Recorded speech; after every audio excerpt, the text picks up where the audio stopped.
Today you're going to be using Canva to create a resume, just using a different style of template than what we did yesterday.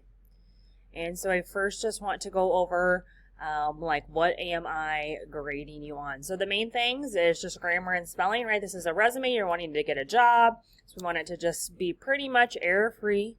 The formatting, so I'm looking just that it seems completely organized, things make sense to me, like the layout makes sense, and we don't just have an overall like huge chunk of white space. Then, just like we worked on our other resume, that you actually have complete sentences telling me information about or more of those details on your resume, and that, you know, you kind of have bulleted form or something of that nature, but it still needs to be complete sentences. It's just going to depend on truly what resume you pick. And then also that we have an objective that should be found at the top of your resume. So when we go to Canva, if you just search for resume and just make sure you're in templates. And so then you see you have lots of different choices. Now, obviously, if you pick one with a picture on it, more than likely, I'd probably like to see a picture of you there. And then some of them have dots or stars or things that you're rating yourself.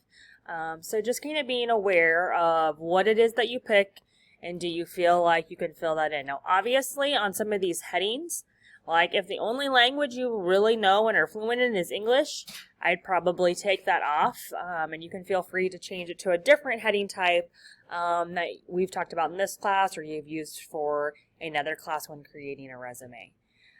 So once you find that resume template that you like, we're going to say customize.